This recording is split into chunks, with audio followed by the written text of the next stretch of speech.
Hello નમસ્કાર વિદ્યાર્થી મિત્રો, આપણી આ યુટ્યુબ ચેનલ ઉપર આપ સર્વનું હાર્દિક સ્વાગત છે. મિત્રો, આજે આપણે વાત કરવાના છે ધોરણ 10 બોર્ડ પરીક્ષા વિષય સામાજિક વિજ્ઞાનની અંદર ખૂબ જ ઉપયોગી થાય તેવું ફેબ્રુઆરી માર્ચ 2025ના પેપરનું સંપૂર્ણ સોલ્યુશન આ વિડીયોની અંદર આપણે જોવાના છે. તો મિત્રો, આ વિડીયોને અંત સુધી જોવાનું ભૂલતા નહીં. ચેનલ ઉપર પ્રથમ વખત આવેલા હો તો ચેનલને જરૂરથી સબસ્ક્રાઈબ કરી દેજો.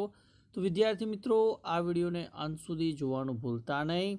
આ વિડીયો જોયા પછી તમને પેપરની અંદર ખૂબ જ ઉપયોગી થશે.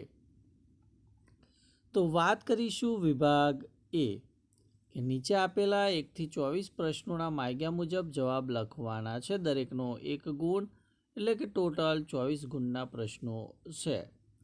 એમાં યોગ્ય જોડકા જોડો. તો અહીંયા એ વિભાગ અને બી વિભાગ આપણને આપેલો છે, એમાંથી આપણે જોડકા જોડવાના છે. તો પહેલો પ્રશ્ન છે કે ભાઈ કીર્તિ તોરણ, તો કીર્તિ તોરણ ક્યાં આવેલું છે? તો જવાબ આવશે વડનગરની અંદર આવેલું છે. જરીકામ ક્યાંનું પ્રખ્યાત છે? તો જવાબ આવશે સુરત. સ્તંભલેખો કઈ લિપિની અંદર લખવામાં આવેલા છે? તો જવાબ આવશે બ્રાહ્મી લિપિ. ત્યારબાદ એલિફન્ટાની ગુફાઓ ક્યાં આવેલી છે? તો જવાબ આવશે ધારાપુરી. અને ભારતીય સંગ્રહાલય ક્યાં આવેલું છે? તો એનો સાચો ઉત્તર આવશે કોલકાતા.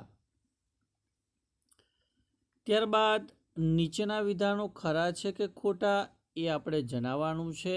એમાં પહેલું વિધાન છે કે અનામત જંગલમાં લાકડા વીણવા તથા પશુ ચરાણ માટે સ્થાનિક લોકોને પ્રવેશવાની છૂટ હોય છે. તો આ વિધાન ખોટું છે. સાતમું વિધાન છે કે દેશની કુલ રાષ્ટ્રીય આવકને દેશની કુલ વસ્તી વડે ભાગવાથી માથા દીઠ આવક પ્રાપ્ત થાય છે. તો આ વિધાન ખરું છે. આઠમું વિધાન છે કે ગુજરાત સરકાર દ્વારા કિશોરીઓને પોષણયુક્ત આહાર તેમજ કૌશલ્યના વિકાસ માટે સબળા યોજના અમલી બનાવી છે. તો આ વિધાન ખરું છે. ત્યારબાદ 9મા નંબરનું વિધાન જોઈએ કે ગ્રામ પંચાયત અને નગરપાલિકામાં પણ અનુસૂચિત જાતિ અને અનુસૂચિત જનજાતિ માટે કેટલીક બેઠકો અનામત રાખવામાં આવે છે. તો આ વિધાન ખરું છે. 10મું વિધાન કે 2011ના એક અંદાજ મુજબ ભારતમાં સૌથી વધુ વૃદ્ધોની વસ્તી અરુણાચલ પ્રદેશમાં છે. તો આ વિધાન ખોટું છે.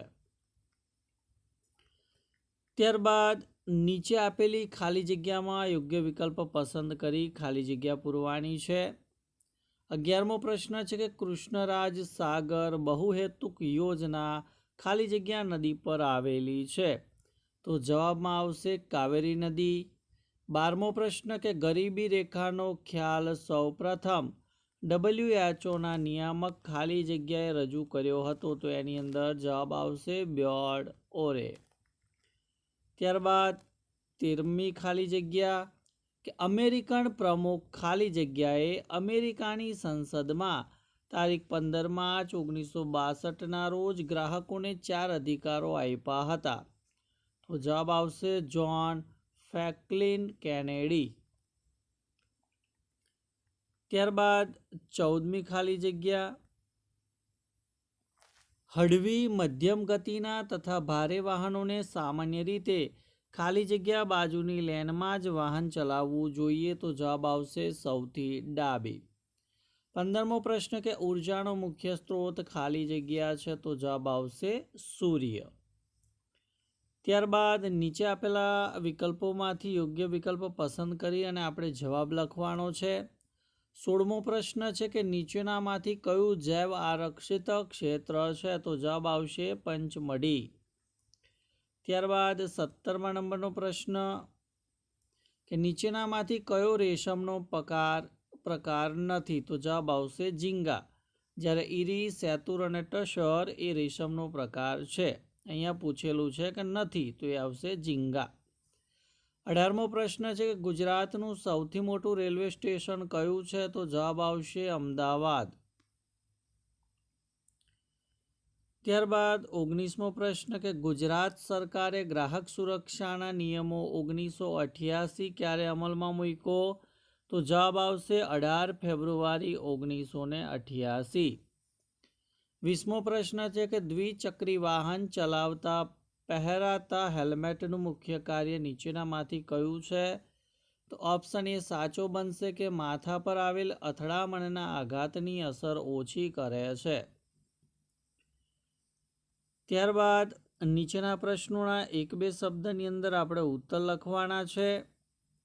એમાં 21મો પ્રશ્ન છે કે આંતરરાષ્ટ્રીય ખાદ્ય પદાર્થોને પ્રમાણિત કરવાનું કાર્ય કરનાર આંતરરાષ્ટ્રીય કમિશનનું નામ જણાવો. તો એ આવશે CAC. 22મો પ્રશ્ન છે કે છોડના લીલા પાંદડા કઈ ક્રિયાના માધ્યમથી હવામાંથી કાર્બન લે છે? તો જવાબ રહેશે પ્રકાશ સંશ્લેષણ. 23મો પ્રશ્ન કે સરકાર ઔદ્યોગિક નીતિ દ્વારા ખાનગી ક્ષેત્ર પરના અંકુશો અને નિયંત્રણો ક્રમશઃ ઘટાડો કરી વિકાસને પ્રોત્સાહિત કરતી નીતિનું નામ શું છે? તો જવાબ આવશે આર્થિક ઉદારીકરણ. ત્યારબાદ ગુજરાતની નર્મદા, તાપી, મહી અને સાબરમતી સહિતની નદીઓમાં જોવા મળતું કયું પ્રાણી તે ક્ષેત્રોમાં લગભગ લુપ્ત થવાને આરે છે? તો જવાબ આવશે જળ બિલાડી. હવે વિદ્યાર્થી મિત્રો આપણે વાત કરીશું વિભાગ 2, જેની અંદર 25 થી 37 પ્રશ્નોમાંથી આપણે 13 પ્રશ્નોના ઉત્તર આપવાના છે.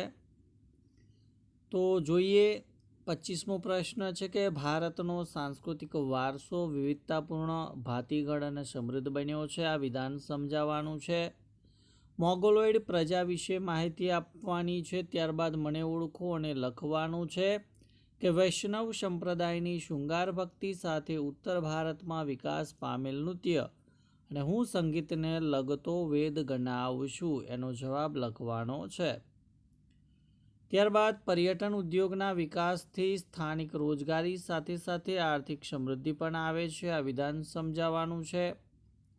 ત્યારબાદ પાણીની અછત માટે જવાબદાર કારણો જણાવો. ભૂતાપીય ઉર્જા અને ખનિજ, આના આપણે પારિભાષિક શબ્દોના અર્થ લખવાના છે. ત્યારબાદ તાંબાની ઉપયોગિતા આપણે જણાવવાની છે. ત્યારબાદ આજે કાપડ ઉદ્યોગ કઈ કઈ સમસ્યાઓનો સામનો કરી રહ્યો છે? શણ ઉદ્યોગ પશ્ચિમ બંગાળમાં વધુ વિકસ્યો છે. સાથી રેલવે માર્ગોની ઉપયોગિતા આપણે ટૂંકમાં જણાવવાની છે. ભારતમાં આર્થિક વિકાસ થઈ રહ્યો છે એમ સાથી કહી શકાય. પર્યાવરણની સુરક્ષા માટે કયા પગલાં લેવાનું નક્કી કરવામાં આવ્યું છે? અને ભવાઈ કલા વિશે ટૂંકમાં માહિતી આપો. ત્યારબાદ વિભાગ સીના પ્રશ્નોની ચર્ચા કરી લઈએ. 38મો પ્રશ્ન છે કે મોહેન્જો દડોના પ્રાચીન નગરોનું આયોજન આજના આધુનિક નગર માટે પ્રેરણારૂપ છે. સમજાવવાનું છે. મોઢેરાના સૂર્યમંદિર વિશે ટૂંક નોંધ લખવાની છે. ભૂમિ સંરક્ષણના ઉપાયો આપણે જણાવવાના છે. ત્યારબાદ સંસાધનોના આયોજન અને સંરક્ષણ માટે જરૂરી બાબતો આપણે સમજાવવાની છે. બેરોજગારીની અસરો જણાવો. ગ્રાહક શોષણના કારણો સમજાવો. ભારતમાં સ્ત્રી પુરુષ અસમાનતા માટેના કારણો જણાવો. કાયદાની સામાન્ય જાણકારી, જ્ઞાન અને સમજણ સાથે અત્યંત જરૂરી છે એ સમજાવવાનું છે. ત્યારબાદ અહીંયા જે ચિત્ર આપેલું છે એ ચિત્ર જોઈને આપણે પ્રશ્નોના કેટલાક જવાબો આપવાના છે, જેની અંદર તમે પ્રશ્ન જોઈ શકો છો કે ભાઈ આ સ્થાપત્યનું નામ આપવાનું છે, કયા શહેરમાં આવેલું છે અને એનું નિર્માણ કોને શરૂ કરાવ્યું હતું. ત્યારબાદ વિભાગ ડીની અંદર આપણે 47મો પ્રશ્ન જોઈએ કે વલ્લભી વિદ્યાપીઠ વિશે સવિસ્તર નોંધ લખો. પ્રાચીન ભારતની ગણિતશાસ્ત્ર ક્ષેત્રની સિદ્ધિઓ વર્ણવો. ત્યારબાદ ખગોળ અને જ્યોતિષ શાસ્ત્રમાં ભારતનું પ્રદાન. ભારતમાં કૃષિ ક્ષેત્રે આવેલા સંસ્થાકીય સુધારાઓ. ભારતમાં હરિયાળી ક્રાંતિ વિશે સવિસ્તર સમજાવો. ગરીબી ઉદ્ભવના કારણો, સાંપ્રદાયિકતા દૂર કરવાના ઉપાયો. ત્યારબાદ વિદ્યાર્થી મિત્રો જે મોસ્ટ આઈએમપી પ્રશ્ન કહેવાય 54મો કે ભારતના નકશાની અંદર આપણે વિગતો દર્શાવવાની થાય કે રણ પ્રકારની જમીન, વેળાવદર રાષ્ટ્રીય ઉદ્યાન, ચા પકવતો એક પ્રદેશ અને લોખંડ પોલાદ ઉદ્યોગનું એક કેન્દ્ર વિશાખાપટ્ટનમ દર્શાવવાનું છે. તો મિત્રો આ વિડીયોને તમારા અન્ય મિત્રો સુધી અવશ્ય શેર કરજો. ચેનલ ઉપર જો પ્રથમ વખત આવેલા હો તો ચેનલને સબસ્ક્રાઈબ કરી દેજો. Thank you. આભાર.